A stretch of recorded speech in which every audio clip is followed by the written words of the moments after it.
genre de moment, c'est très difficile de continuer notre marche avec Dieu. C'est très difficile même parfois d'aller à l'église parce qu'on n'y croit plus. Tout ce que l'on fait dans la foi, tout ce que l'on fait dans la religion est souvent basé sur la foi. Et quand on perd la foi, on perd la base, on perd le fondamentaux, on perd les fondations. On ne peut pas faire autre chose s'il n'y a pas la foi. On ne peut pas faire autre chose si on n'arrive pas à croire. Et que l'on ait été rétrograde, que l'on ait rejeté la foi, que l'on ait abandonné la foi. Je vais vous partager ici quelques points, quelques techniques ou quelques conseils, quelques techniques qui pourront nous aider à redécouvrir ensemble la foi, à retrouver la foi.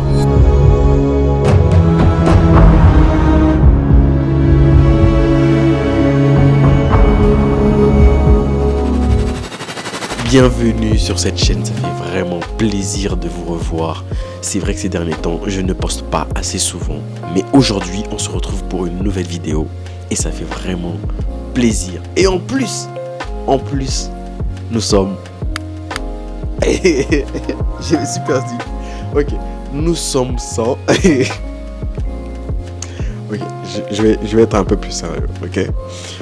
En plus, nous sommes 100 aujourd'hui, 100 bien-aimés, 100 frères et sœurs sur cette chaîne. Franchement, ça s'applaudit, hein. Franchement, bravo à vous, merci beaucoup. Qu'est-ce qui vous plaît en fait? Qu'est-ce qui vous intéresse chez moi? Ce serait cool quand même que vous me disiez quand même ce qui vous plaît dans mes créations de contenu sur mon Insta. J'aimerais vraiment vous connaître aussi, c'est une occasion d'ailleurs, pour que vous me disiez ce que vous êtes. Pour que vous me disiez... Je sais pas né avec les Français. Je suis né avec les Swahili. Donc si je me blesse dans les Français, ne me blessez pas des fois de plus. Caïn a jeté cette fois. Moi aussi je vais jeter cette fois. Bon bref, ok. Ok. C'est vraiment plaisir. J'aimerais vous connaître chacun de vous. Si je ne vous connais pas du coup, écrivez-moi sur Instagram pour que je vous connaisse en fait. Non mais en fait, pour que je vous connaisse en fait. Pour que je te connaisse, pour qu'on fasse connaissance.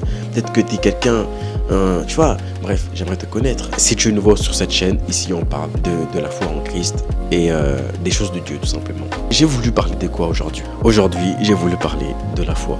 Comment redécouvrir la foi? Parce que je trouve que c'est vraiment très important. Et je me sentais un peu concerné dans ça. Parfois, tu perds un peu la foi. Tu perds un peu la passion que tu avais, le feu que tu avais au tout début. Et c'est quand même très compliqué par moments de retrouver la foi. Et donc, aujourd'hui, on va parler tout simplement de ça. Comment redécouvrir. Comment retrouver d'ailleurs la foi. Comme je le disais très souvent dans notre marche avec Dieu, dans notre marche avec Jésus-Christ, après la nouvelle naissance, après la foi, quand on a reçu Jésus-Christ, quand on a commencé à faire des choses pour Dieu, quand on a vraiment commencé notre marche chrétienne, on est vraiment en feu, on est vraiment motivé, on est vraiment enthousiaste quand il s'agit des choses de Dieu. Mais à un moment, ça peut nous arriver de perdre la foi, de diminuer en foi. Parfois, ça peut nous arriver à cause des expériences de nous dire, ok, est-ce que ce en quoi je crois, c'est réel? Est-ce que ce que je fais, c'est bien? Est-ce que je suis dans le bon chemin? Est-ce que je fais bien les choses? Est-ce que Dieu existe? Parfois même, ça peut aussi nous arriver de rejeter complètement la foi. Comme ça m'est arrivé moi de mon côté. J'en parle personnellement. C'est pas maintenant, il y a quand même quelques années. J'avais complètement rejeté la foi. Et je ne croyais plus en ce qui est religion, en ce qui est Dieu, en ce qui est, tu vois, toutes ces choses. Et c'est vrai que dans ce genre de moment, c'est très difficile de continuer notre marche avec Dieu. C'est très difficile même parfois d'aller à l'église parce qu'on n'y croit plus. Tout ce que l'on fait dans la foi, tout ce que l'on fait dans la religion est souvent basé sur la foi. Et quand on perd la foi, on perd la base, on perd le fondamentaux, on perd les fondations. On ne peut pas faire autre chose s'il n'y a pas la foi. On ne peut pas faire autre chose si on n'arrive pas à croire. Et que l'on ait été rétrograde, que l'on ait rejeté la foi, que l'on ait abandonné la foi. Je vais vous partager ici quelques points, quelques techniques ou quelques conseils, quelques techniques qui pourront nous aider à redécouvrir ensemble la foi, à retrouver la foi. Que tu sois rétrograde, que tu aies abandonné la foi, que tu aies rejeté la foi. Je vais te partager 3 conseils ou 4 qui te permettra du coup de retrouver la foi. La première, mon Dieu, qu'est-ce que... Ok. La première des choses, nous avons dans le texte Apocalypse 2:4. Mais ce que j'ai contre toi, c'est que tu as abandonné ton premier amour. Souviens-toi donc d'où tu es tombé, repens-toi et pratique tes premières œuvres. Sinon, je viendrai à toi et j'ôterai ton chandelier de sa place, à moins que tu ne te répandes. Mais ce que j'ai contre toi, c'est que tu as abandonné ton premier amour. Souviens-toi donc d'où tu es tombé, repens-toi et pratique tes premières œuvres. Sinon, je viendrai à toi et j'ôterai ton chandelier de sa place, à moins que tu ne te répandes. Donc là, nous sommes dans Apocalypse 2:4. La première des choses, il nous dit « Souviens-toi d'où tu es tombé ». Ça, c'est très important et très intéressant à comprendre. Ici, c'est Dieu qui parle à l'église d'Éphèse. Souviens-toi d'où tu es tombé, répands-toi et pratique tes premières œuvres. C'est que dans notre marche chrétienne, lorsqu'on prend du recul et on essaie de voir un peu les choses dans la chronologie, on va toujours avoir la capacité de préciser ou de voir à quel moment où nous sommes tombés. À quel moment où nous avons abandonné la foi? À quel moment où nous avons commencé à être froids? À quel moment on a commencé à se lasser? À quel moment on a changé? On est passé de vraiment très chaud à chaud et de chaud à moyen, tiède, ou encore de tiède à moyen, de moyen à froid. Ok? Ça, c'est facile. C'est vraiment très facile à faire. Et on peut toujours retrouver à quel moment on a pu passer d'un niveau à un autre. D'un niveau ou bien d'une atmosphère à un autre ou d'une dimension à une autre. C'est vraiment très facile, je trouve. Un exercice très facile à faire, c'est de se souvenir, de regarder, d'entrer en soi-même et d'analyser tout simplement les derniers mois, les dernières semaines, les derniers jours, les dernières années et voir à quel moment précisément on a commencé à avoir un nouveau comportement, à avoir d'autres comportements ou à avoir moins chaud, enfin avoir moins envie de prier, avoir moins envie de faire certaines choses, avoir moins envie d'aller à l'église, avoir moins envie de prier. Je pense que c'est très facile de se reconnecter et de revoir quand on prend du recul, de revoir dans la chronologie à quel moment précisément on a commencé à moins prier, à moins méditer, à moins lire la Bible. Mais quand même, je prends cela comme une relation amoureuse. Franchement, je prends vraiment ça comme une relation amoureuse quand je lis le Apocalypse 2:4. Au tout début d'une relation amoureuse, la relation elle est très belle, tout se passe vraiment très bien. Les partenaires font le tout pour vraiment s'aimer, pour passer du bon temps, tu vois, parfois même on a tout le temps envie de se voir parce que justement, ce sont les premiers moments qu'on vient de rencontrer la personne. Donc on ne connaît pas tout de la personne, il y a le mystère, il y a toutes ces choses qui sont vraiment incroyables et qui sont intéressantes et qui nous donnent envie d'être tout le temps en compagnie de notre partenaire. Eh bien, c'est un peu pareil. Au tout début de la relation avec Jésus-Christ, c'est chaud. C'est intéressant, on veut passer du temps dans la présence de Dieu, on veut passer du temps dans la prière, on veut passer du temps dans l'adoration et dans la louange. Mais à mesure que le temps avance, on commence un peu à connaître un peu les circonstances, on commence un peu à connaître les rouages, on commence à connaître un peu comment ça se passe, comment ça se déroule et on commence à se lasser à mesure que le temps avance. On commence à ne plus trop aimer, à procrastiner un peu. Bon, aujourd'hui, non, je suis fatigué, j'irai un peu demain. Et avec le temps, on commence vraiment à avoir un nouveau comportement qui s'installe et qui va diminuer notre relation avec Dieu. Vraiment, c'est comme ça que je vois la relation avec Dieu. Avec le temps, on commence un peu à se lasser, ne plus avoir trop envie, se fatiguer, à se lâcher un tout petit peu. C'est là que d'autres habitudes s'installent dans cette relation qui vont à la longue diminuer notre relation. Là, par exemple, il nous dit « Souviens-toi donc d'où tu es tombé ». Il dit « Souviens-toi donc d'où tu es tombé ». En prenant un recul, on peut voir dans le temps à quel moment on a diminué notre fréquentation avec Dieu, à quel moment on a diminué notre fréquence dans la présence de Dieu, à quel moment on a diminué notre intimité avec Dieu, à quel moment on a commencé à cesser de prier, d'adorer, de louer, d'aller à l'église, de faire des choses pour Dieu. On peut très vite voir cela. Et deuxièmement, il dit « Répands-toi ». Il dit « Repens-toi » et pratique tes premières œuvres. C'est-à-dire que deuxièmement, reconnais que ce que tu fais est mal, reconnais que cette chose est mal. Le fait d'avoir perdu la foi, c'est mal. Le fait d'avoir rétrogradé, c'est mal. Le fait de t'être même éloigné de Dieu, c'est mal. Le fait d'avoir rejeté la foi, c'est mal. Et de se repentir de cela. Et après la repentance, maintenant, il dit, pratique les premières œuvres. manuellement, sans toujours vouloir, sans toujours attendre les émotions, sans toujours vouloir attendre les sentiments, manuellement pratiquer les premières œuvres. Ça veut dire quoi les premières œuvres? Qu'est-ce que tu faisais au tout début? Je vais reprendre toujours le même exemple avec la femme et l'homme. Au tout début de la relation, les amoureux vont sortir, vont chercher à prendre des rendez-vous, vont aller au restaurant, vont aller faire des jeux, vont aller faire des photos ensemble, manger ensemble, faire toutes ces activités-là. C'est ce qu'on appelle les œuvres. Pratiquer ses premières œuvres. Et on voit aujourd'hui quand un couple veut réallumer le feu, qu'est-ce qu'il fait? Ils vont toujours essayer de refaire les choses qu'ils faisaient au tout début, ou encore ils vont essayer de trouver des nouvelles choses, des nouvelles activités. Eh bien, c'est tout simplement pareil avec la relation avec Dieu. Ce que l'on va faire, c'est quoi? Premièrement, on va essayer de reprendre tout ce que l'on faisait avec Dieu au tout début. Moi, je me rappelle, quand j'avais cru en Christ, je prenais ma Bible, tout simplement, et j'allais avec ma Bible, comme ça, à l'église, dans mes aisselles, comme ça, j'allais à l'église. Je vais à l'église comme ça. Bon, non, en fait, c'est juste pour rire. Mais ouais, j'allais... Non, mais clairement, j'allais à l'église avec ma Bible et avec mon carnet, avec un stylo, quoi, tu vois. Aujourd'hui, c'est vraiment un téléphone parce que on a la flemme. Non, et tu dis à Dieu que tu as la flemme. Ok, super. Pratiquer les premières œuvres. Ça veut dire que tu regardes, est-ce qu'au tout début tu jeûnais beaucoup? Est-ce qu'au tout début tu priais beaucoup? Combien de temps tu priais pour Dieu? Quel est le temps que tu consacrais à Dieu? Est-ce que tu donnais des offrandes? Est-ce que tu donnais des dîmes? Vraiment, essayer de voir les pratiques que tu faisais au tout début avec Dieu. Et par-dessus cela, tu peux rajouter d'autres choses. Tu peux rajouter vraiment d'autres choses qui vont te permettre du coup de reprendre la foi, de retrouver la foi que tu avais au tout début.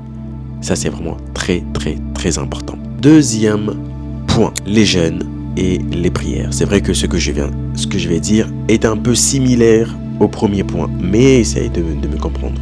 Joël 2:12. Mais encore, dit l'Éternel, revenez à moi de tout votre cœur, avec des jeûnes, avec des pleurs et des lamentations.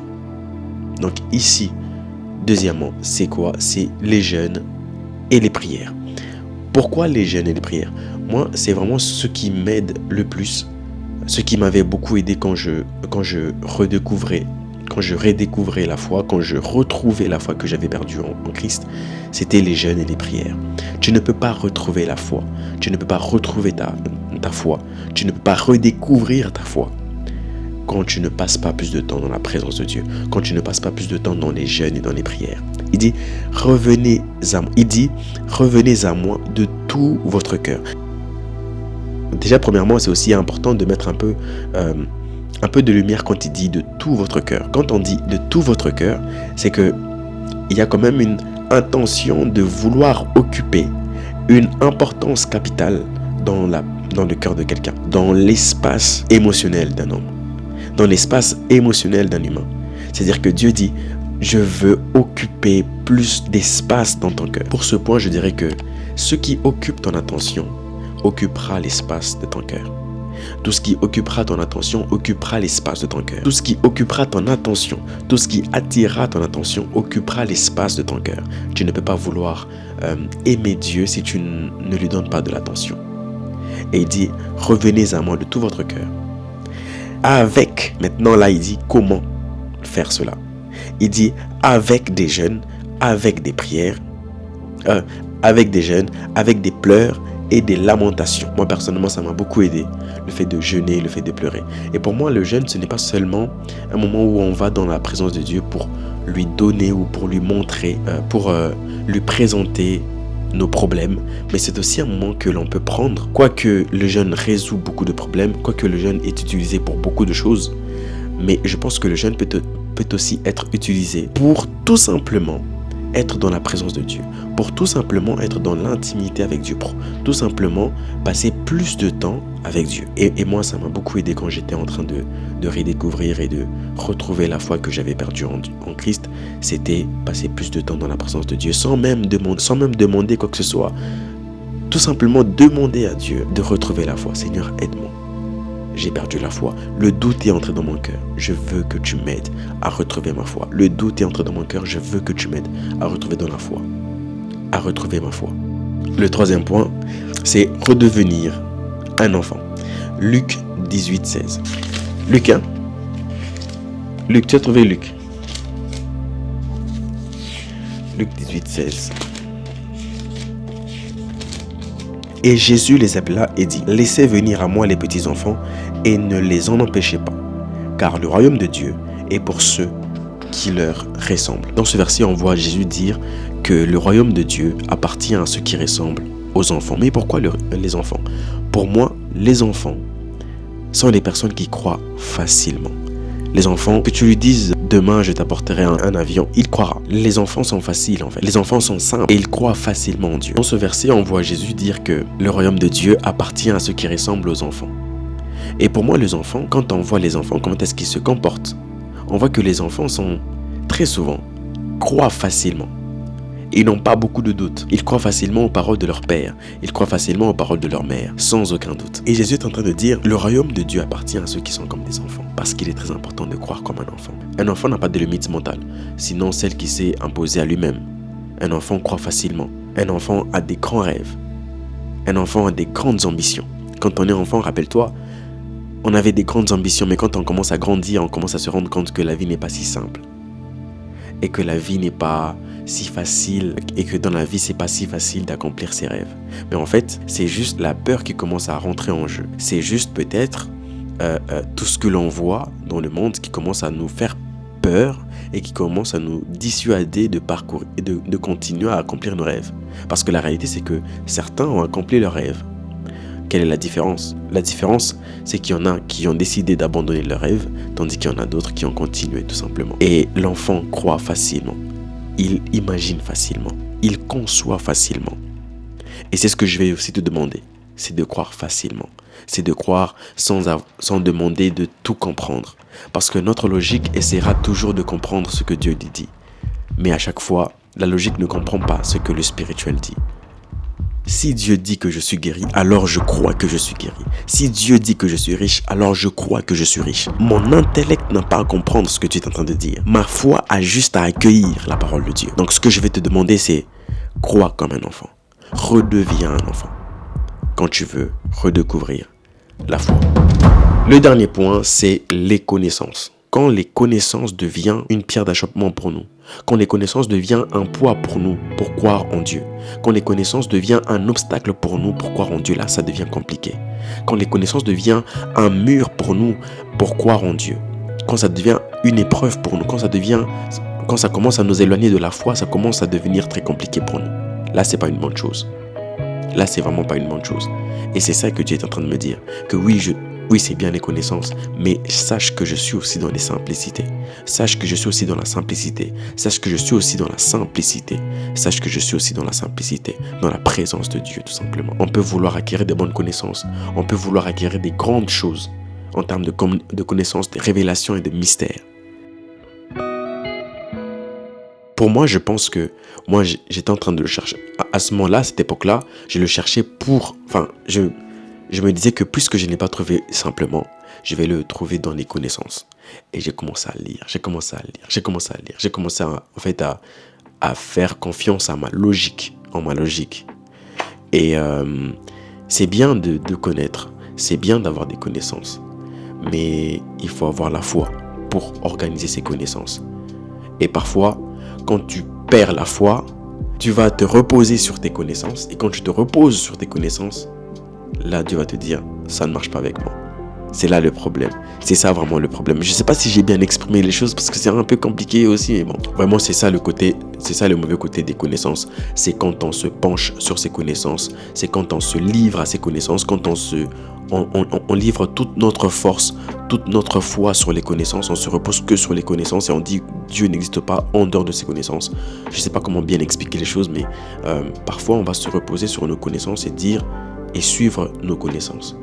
Parfois, on va se reposer sur ce que l'on connaît plutôt que sur la foi, plutôt que sur ce que Dieu dit. Et ça devient dangereux, ça devient très compliqué et ça occasionne les rejets de la foi, ça occasionne l'abandon de la foi, ça occasionne les doutes dans la foi.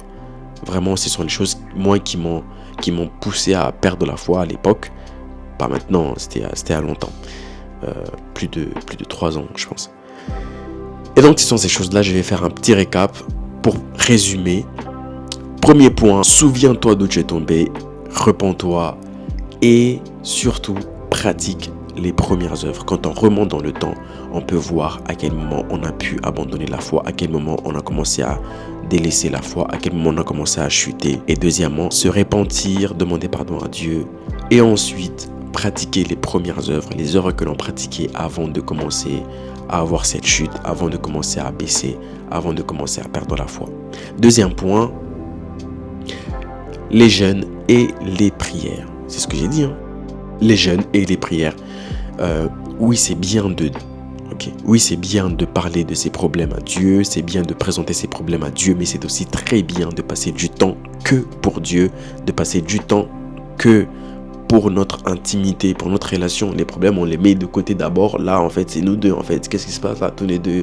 Est-ce que ça va? C'est bien de ton côté? Ça va aussi de mon côté? Est-ce que tout va bien? Est-ce qu'on se comprend quand même ces derniers temps? Non, ça va pas trop ces derniers temps ou pas? C'est vraiment un moment que l'on consacre, réservé que pour la présence de Dieu, réservé que pour la relation entre toi et Dieu. Je pense que ça va vraiment aider. Troisième point, redevenir un enfant. Un enfant croit facilement. Un enfant ne se doute de rien. Un enfant ne se pose pas mille et une questions. Un enfant croit facilement aux paroles de son père, aux paroles de sa mère. Et c'est cet aspect-là que je veux que tu redécouvres. C'est que tu n'as pas besoin de tout comprendre. Tu n'as pas besoin de tout comprendre. Tu n'as pas besoin. Non. Tu n'as pas besoin de tout comprendre. Parce que la foi, c'est comme ça, c'est compliqué. Tu n'as pas besoin de tout comprendre. Et un enfant n'a pas besoin de tout comprendre, mais il croit facilement aux paroles de son père. Un enfant n'a pas besoin de tout comprendre, mais il croit facilement aux paroles de sa mère. Un enfant n'a pas besoin de tout comprendre, mais il a ses rêves, il a des grandes visions, il a des grandes ambitions. Et il s'accroche à la vision qu'il a. Eh bien, Dieu peut te donner une vision. Tu n'as tout simplement qu'à croire. Quatrième point, les connaissances. C'est bien les connaissances, c'est bien de savoir beaucoup. D'ailleurs, c'est une très bonne chose, mais le problème, c'est quand on commence à se fier aux connaissances et à abandonner Dieu. Le problème, c'est quand, dans ce livre aux connaissances, on commence à se reposer sur nos connaissances plutôt que sur Dieu, plutôt que sur notre foi en Dieu. C'est ça le plus gros problème. C'est la fin de cette vidéo, malheureusement, on est obligé de se quitter. Mais n'hésitez pas à m'écrire sur mes réseaux pour que l'on puisse faire connaissance. J'aimerais vraiment vous connaître. J'aimerais vraiment connaître chacun de vous, savoir qu'est-ce que vous faites, qui vous êtes et qu'est-ce que vous faites. Et surtout, n'hésitez pas à vous abonner sur cette chaîne et à lâcher des pouces bleus. À bientôt.